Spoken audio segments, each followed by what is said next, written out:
Good morning, guys. Good afternoon, good evening, whatever time you're tuned in. I am your host, Mind Too Wise, and this is the Lights Podcast. And today I want to talk about debt. It's crazy, but we can't be successful entrepreneurs. We can't be aspiring millionaires without attacking the big, I almost used the wrong letter and it could have been taken wrong, but without attacking debt. And I've been extremely disappointed in myself recently due to my financial relationship with money. And I just want to share my story with you guys and also some things that I've been overstudying to change my habits.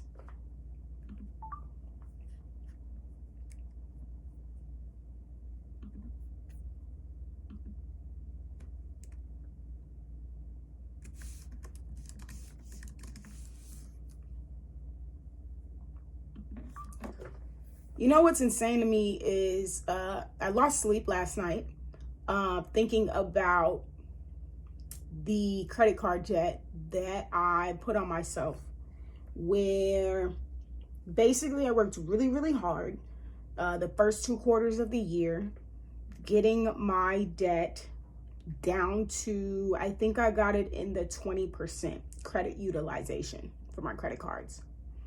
The ideal goal for me was to get it under 10%. That is a sweet spot for anytime you're going in to borrow money. Now, I've been studying financial freedom since probably 2018. And I think I'm just now having a major wake-up call that financial freedom also includes being debt-free.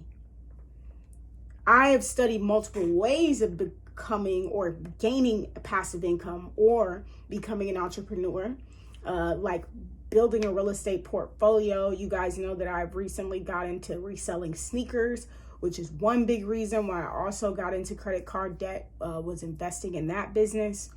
And in the past, also learning about other cool things that I could have done to change my career path, like social media marketing, things like that. And it never dawned on me that income is a big piece to financial freedom. Yes, I need to be making the money, but I also need to make sure no one can take anything from me. If I own everything, then that means I can be wealthy in every piece of money that I have coming in. All the income that I have coming in is mine, besides taxes, right? Got to put money away for taxes. And I understand that 2018 is a long time. That's almost 5 years of next year of me reading, YouTubing, and Google searching and trial and error. And I'm still in credit card debt after having my very first credit card at 18 when I stepped on campus at my university. And I'm truly disappointed because I've gotten myself out of credit card debt probably more than 3 times and then put myself right back in the same position. Well, now I've made a decision that I want and need to live a debt-free life in order to become the millionaire I know I'm going to be. And what that means is not just credit cards. That means canceling those accounts, walking away from having credit cards, because as Americans, we're taught that you need to borrow. You have to borrow to be able to get a car, get a house. Any of those things, you have to have a credit report. You have to have a FICO score. You have to have a credit score. And I'm okay with living debt-free, not ever borrowing any more money and buying everything I need straight out. That means if I have to live in a trailer because that's what my $70,000 income can afford me to not go into debt, then that is what it is. That means I can't afford the $450,000 dream home that I'd love to have. If I can't buy it in cash, I don't want it. Again, this is a mindset that took me 10 years to get to. Like, this literally was a wake-up call for me yesterday. Now, I'm not saying this is for everyone. There are a lot of entrepreneurs out there, a lot of real estate and investors who talk about borrowing money as the way to get rich. And it can be. But listening to stories like Dave Ramsey and other people that I've researched, they were millionaires with borrowing money from the bank, paying it back, borrowing money, paying it back. But what happens when that organization that you're borrowing money from no longer wants to give you any money, or decides that you need to make good on the money that you've been loaned immediately? You don't have the funds in front of you to provide. You can quickly become a millionaire and go into bankruptcy. Very easy. Very, very easy. And so that scares me, that you could have everything and it all be on credit. It all be paying on a mortgage. You'd be paying on your car note. And then something happens. Maybe a bank is acquired by another bank. And just like that, everything you know and have been paying on can be taken away from you. That's not going to happen to me. That's not going to happen to my family. So although mathematical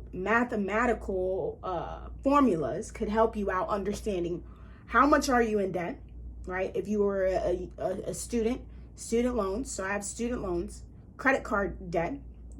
Like 80% of Americans are in credit card debt. Probably every freaking American has a credit card. And medical bills, IRS, car notes, all of these things. Accumulate and figure out what that total number is and breaking it down, figuring out how you're going to break that money down or get those payments down, right? There are two methods to getting your debt erased. There is the snowball method, and there's the avalanche method. Okay? So the snowball method focuses on paying the smallest debt first and then going to the bigger accounts. So it's a snowball effect. It gets bigger as it rolls into the snow, right? The avalanche method is paying off the high interest debt first. So what is the highest interest debt that you have? Because time is money, folks. Time is money. The same goes for 401k investments. We're going to talk about that just a little bit. But those are the biggest known ways of attacking your debt. Snowball method or avalanche. I've heard a lot of people do snowball. I think me personally, I'm going to go the snowball rate because I have credit card debt, because I have medical bills, because I have IRS debt that I need to pay. Those $1,000, $2,000, $3,000 balances, I probably can knock those out in a couple of months with each bill, right? If I get on a rice and beans diet. With your boy Dave Ramsey, if you've ever watched any of the shows or heard anyone call into him, he's going to get strict with the budget. And he taught me this morning that as a financial specialist himself, as a financial advisor, he started to learn that math problems and doing the math doesn't always help people get out of debt. First, it's a mindset change, which we always talk about this with anything we want to accomplish in life. We must change our mindsets to create better habits and build a better lifestyle. But number two, it is a budgeting plan. It's not a numbers game, but it is a budgeting plan. And for that, I think it'll be very helpful going into things like avalanche or snowball effect, because you need to know what you have betting against you so that you know how to attack it. And then your mindset, if you have a strong mindset, it's consistency. Nothing is sexy about paying your debt off. I mean, it's sexy to me. You know, I'm definitely hoping that my wife, my future wife, is on board with this, because this means an essentialist life. This means that to attack our debt in the best ways, and we have a ton of student debt between the two of us. I'm not trying to be like Barack Obama, just paying my student debt off in my last term. The President of the United States, from the years of 2008 to 2016, literally paid his debt off while in office. That man was a good 50-40. I can't do it. So I know that I'm sorry, not the snowball effect, but the slow rolling effect is not for me, because I've already been doing it. I'm on payment plans for my student loans. I'm on payment plans for the IRS. I'm on payment plans for my medical bills. That you start looking at those accounts and they're not really making any difference. And you may feel that way with large payments that you're making. But you must stay disciplined. You must keep going. And that's where the mindset comes in. But I personally, after my wedding, I will be on a very strict lifestyle. I'm talking, again, rice and beans diet, all these shoes, like the investments in sneakers. If it ain't making me money, I really shouldn't be doing it. And a lot of that is being rooted in the disappointment that I have for myself right now. I've literally gotten myself out of credit card debt more than anyone I know, and then put myself back in it. It means that credit cards and borrowing money is not for me. I'm not disciplined enough to do it. However, when I went out, I realized that I've only had one car note in my entire life of 28, 29 years. And by the grace of God, I got in an accident and that car got paid off, and I ended up walking away with more money than what I owed on the vehicle. I've had maybe 9 cars in my life since driving at the age of 15, and all of them were paid off. So I know how to live a ownership lifestyle, and that's what I'm going to continue to do. I'll cut out the credit cards and build an emergency fund. Emergency funds are very, very important. I want to put you guys on to savings. So savings accounts are no longer needing to be your shoebox under the bed. I know that it's hard for us to trust banks, because banks teach us that borrowing helps them, right? They show us all the time. You borrow money, we make more money off of you borrowing, and we make more money of you depositing your money than you make doing it. I think my APR yield for my savings account through my bank, which is a major, major bank in the United States of America, I'm now spending more money to keep a savings account with them, because I haven't been keeping the minimum, than I'm making with keeping thousands of dollars in the account. I've had thousands of dollars in my savings before, and literally they pay me like 10 cents.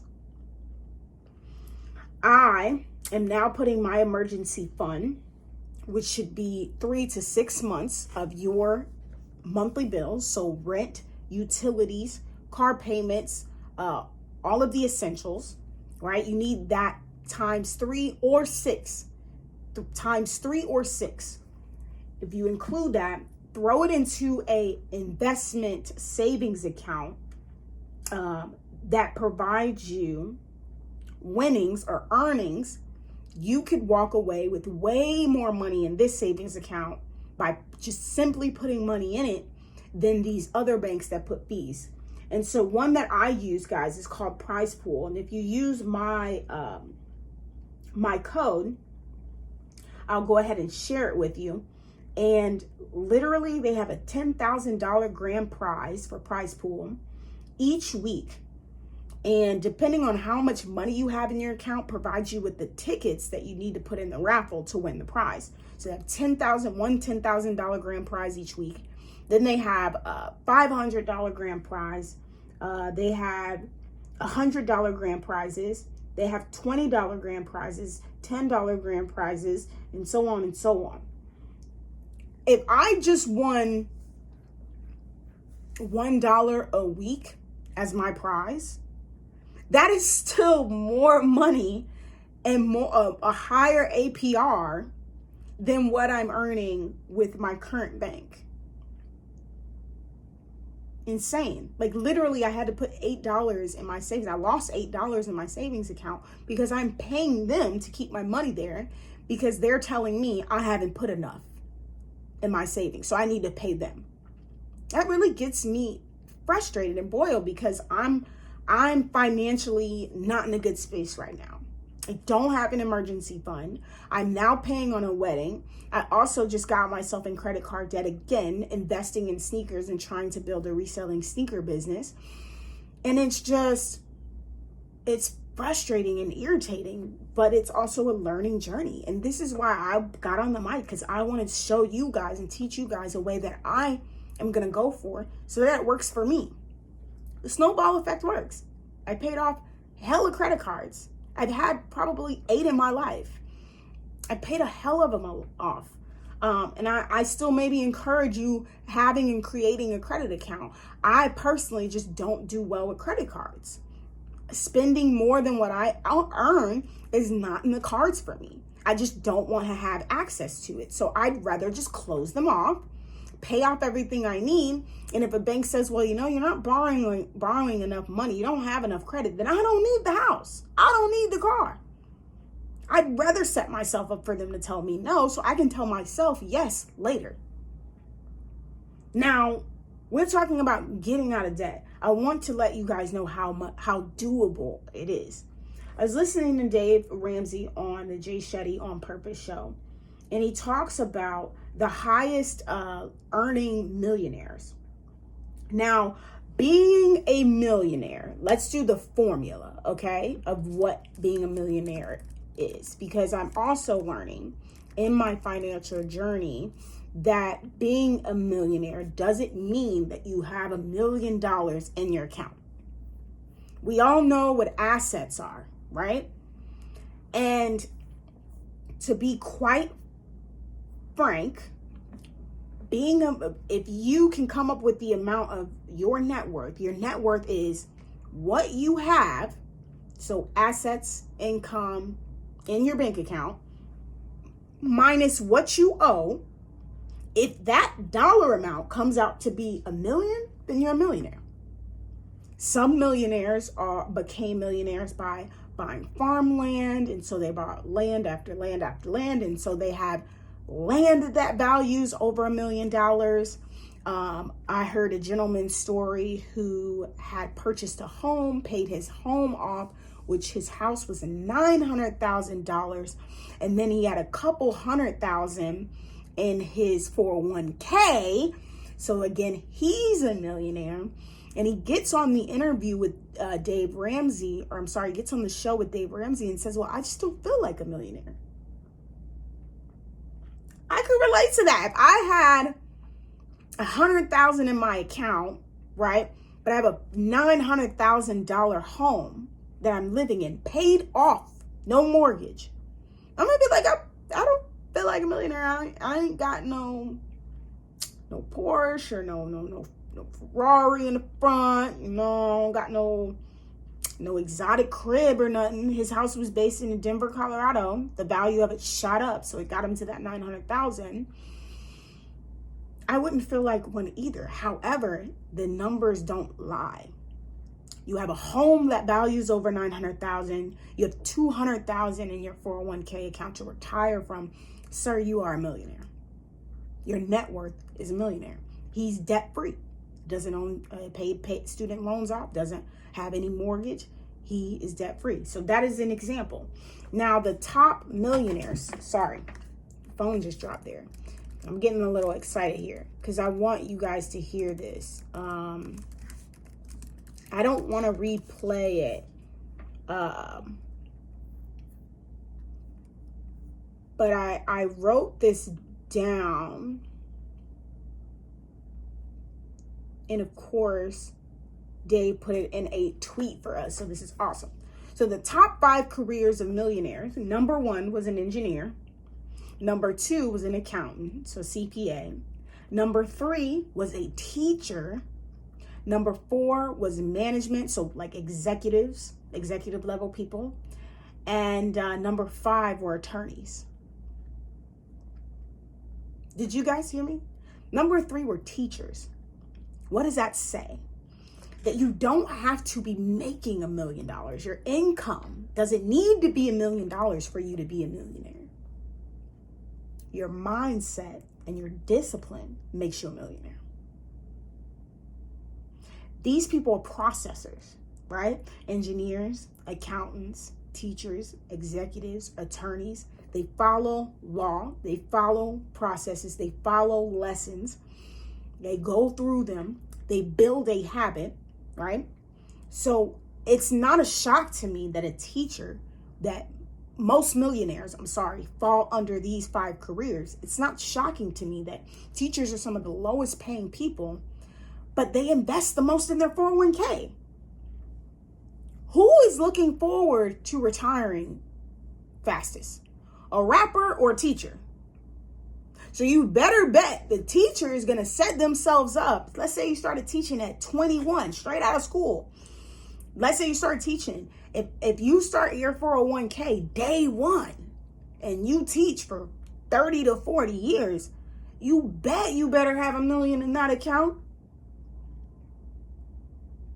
I've started and created my 401k like 3-4 times. If I would have started it when I began my work at FedEx at the age of 19 or 20, I think I started at FedEx.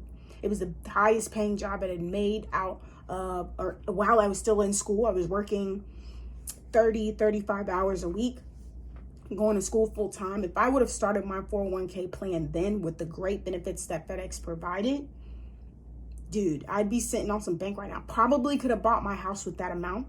When you buy your house with 401k funds, they do not tax it. And say that again. If you buy your home with 401k funds, they do not tax it. So every single dollar can go towards your property. I could have probably had a home right now. But instead, I didn't invest in myself. I had no clue what that was, what I should have been doing. I then went and got a full-time job, customer service gig. Hated that place. Knew I wasn't going to be there long. Definitely didn't invest in 401k plan. And if I did, I also had stocks. I cashed those babies out and I used them for lifestyle things each time. I used a stock option to move here to Florida. So a lot of things that I had the vision of investing. Like I knew that I need to put money in the account, but I have a problem with pulling it out. I have an issue with sitting and just doing it and repeating it. And that is what millionaires do.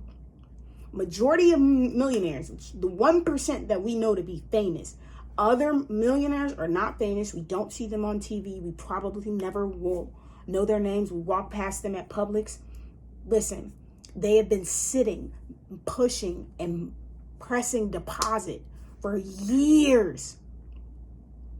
And this is the issue with social media. It shows us that things are attainable in short-term time frames, and that is not factual. The issue that social media gives us is that things can happen at a blip at a moment, and that is not factual. Social media gives us the attention span of a fly. It is not good. That is not how reality works. And so I did not know that. It was not realizing that. And now I get it. Now I know the things that I put in place on August 25th, 2022 absolutely impact August 25th, 2023. Absolutely will impact my child 10 years from now. Absolutely will impact my wife 20 years from now. Every single dollar amount I spend, every single amount I invest, it is important for the next day. It's important for the next year. It's important for the next decade. Again, it's a mindset change. You gotta realize that it's not gonna be something that happens overnight. But I do know that I will be a millionaire. That's not me manifesting. I know that for a fact. I know that to be for a fact. Now, when you do get in a space of wealth, right? In due time, I will be debt free. In due time, I will have financial freedom. In due time, I will be able to wake up, do the things that I love to do on my own time, and be the own boss of myself. This will happen and occur for me. And when it does, oh, will money show you who you really are? Money is truly a power to have, unfortunately. I can't believe that money can be the root to evil. I won't say that money is the root of all evil, but it can be the root to evil. The thing that money does, it magnifies you. So when you start to see the wealthier side of yourself, your true self will show. It's like alcohol. No drunk man tells a lie. So some people you might see on, and I believe this to be true. Some people on social media we see getting money. They do a couple of things. Most of the people I follow and people I mentor or are people that mentoring me, they give back. You start to see a lot of people pushing their faith. You start to see a lot of people who are dedicated in their health and wellness, and they work out every day. They don't miss it. You start to see a lot of people over dedicated to researching and reading because they know that the formula has worked. But also their faith, their true intentions are now coming out because they have the availability to provide them. Now that I have it, now that I'm wealthy, I want to give back. I'd like to believe that will be me. I like to believe that's me now because I am wealthier than I have been. And I do give. Now, other people may go the other route. There are some people that make money and they become monstrous. They have no one around them from day one because they're not who they used to be. And best believe, money is going to change me. It's going to change me. If anything, it should create for me to become more humbling. It should draw me closer to my people. I made the conscious decision a couple of years ago when we moved to Florida that I wanted to intentionally move to the hood. One, because I knew that it would be cost efficient with the cost of living in Tampa going up so much.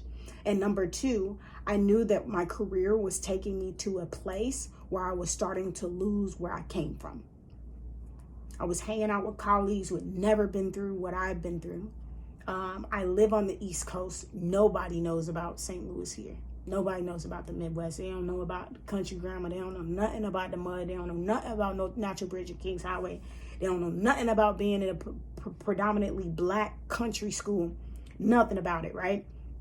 And so I was realizing that I was starting to become something that I didn't recognize. Not that it was a bad thing, but I just didn't want to forget who I was. St. Louis, my hometown, the way I was raised, the things that I've endured have made me who I am.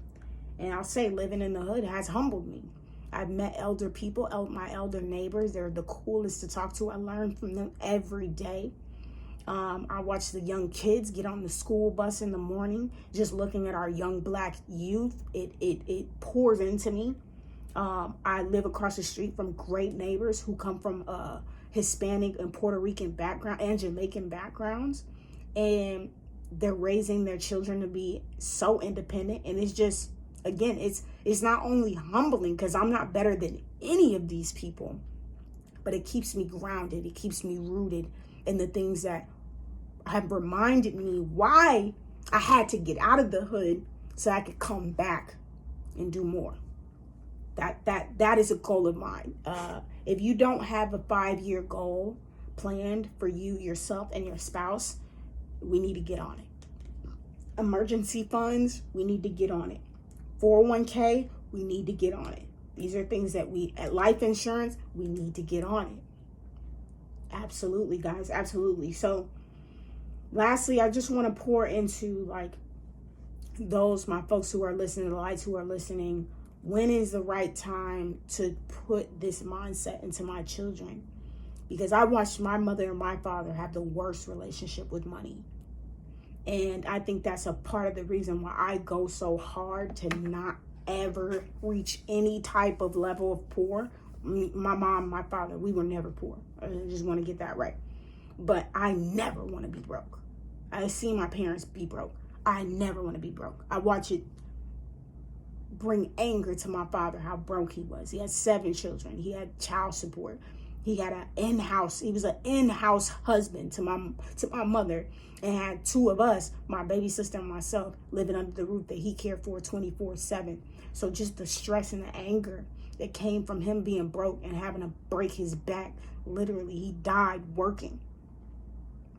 I'm so fearful of being broke and living paycheck to paycheck. I never want to live that life. And God might bring me down to that level if I ever need to be, but I'm going to make sure everything in my power that we don't get there. So for that, I probably will instill in my children in their younger days the sense of control and the power of resources. See, my parents, they had a sense of control, but they didn't know the resources they had. The entire time my father was sick, and my mother was telling him this, he could have been putting up money for a life insurance policy to ensure that I didn't have to go into debt, putting him to rest, which I did. Number two, he could have gave all 7 of his children a great fortune, knowing that his day would come. But he didn't. He wasn't motivated to do it. He wasn't educated to do it. And I'm not blaming him for not doing it. It's just a lesson learned for me. Unfortunately, my father had to lose his life for me to get that and see it full-fledged. But my child will know the importance of it. And we'll start at a young age, just like teaching your child how to clean up after themselves. Even though Dave Ramsey used the example, even though I picked up 80% of the toys at 3 and you only picked up 2, I'm going to give you a high five and let you know you're the best cleaner in the world because you took responsibility for cleaning up after yourself. It's the same with your money. I'm going to teach you early. Get good grades, get a little income. Help out this neighbor, you help out your mama, you get a little income. And then when your kids start to get those coins, when they start to get those dollars, don't teach them to go get hot Cheetos like I was doing. You teach them about a piggy bank. And you teach them about a piggy bank that provides them with interest on their money. You teach them about insurance policies that not only help them for death, but for retirement. So you ask me, I have no kids, but I do and have seen a lot of money in my time and will see a lot of money in the future. I say we teach them the behaviors early and we educate them on the financial advances that they have as Americans as early as possible too. So again, 80% of millionaires have become millionaires. Millionaires have become millionaires because of 80% of it being behavior. If you don't have the behavior, which I am learning myself, I do not have the willpower to control myself when it comes to credit cards. I just won't have them. I'll just live debt free. I just won't owe nobody. And if I can't afford it, I can't go. It's different when you see your balance in the negative on a credit card than when you do in a checking account. That's something that I'm disappointed in myself, but I have a game plan. I've got something on my board that I look at every day to remind myself why we're doing it, who we're doing it for, and how we're attacking it. And I encourage each and every one of you to look at your finances the same exact way. There's no reason, Joe, the reason why we're bringing up this episode is Joe, he gave us 3 years. 3 years freezing student loan payments. 3 years. Do you know how disappointed I am in myself in those 3 years? I made not one payment. I was making payments prior. After that, I stopped. He said we have to pay on it, right? Do you know how much money I could have paid off my student debt with no interest for those 3 years? You best believe in these 6 months, we get into it though. December 2022, there's no more. You cut off. Back to payments, back to interest, January 1, 2023. Him forgiving $10,000 to those who are under $125,000 incomes. If you apply to that, go get it. He helping you out. Another $10,000 additional if you got the Pell Grant and you're still under that $125,000 income. Go get it. Attack it. Erase it. I don't want to see it. I don't want to owe you. Not for the degree, not for the car, not for the crib. If it's mine, it's mine because I bought it off straight up. I got the title, I got the ownerships, I got the receipts, I got the payoff invoice, all that. We need all that. So great healing opportunities for all of us who have not had great relationships or great examples of being financial experts in our own homes. I encourage you to look up Dave Ramsey, his show, cop his book, Baby Steps to Millionaire, and also look at mentors like Derek Grace II, who talks about in-home banking, building a banking system within your house so that you don't have to trust the U.S. banks, you don't have to trust the Chase, you don't have to trust the Bank of Americas of the U.S. because they're only out for themselves. So, I think it's very, very important that we understand the degree of debt and how it can destroy families and how we just don't have time for that. Like I always say, continue to shine bright. Don't ever dim that light. And you heard it right here. Your girl, My Two Wise. Check it out. Please post, repost, share, like, leave reviews. Go check out the Lights Podcast. This video will be available on Facebook at the Lights Podcast, as well as YouTube at My Smith. I can't wait to see y'all next week. Peace.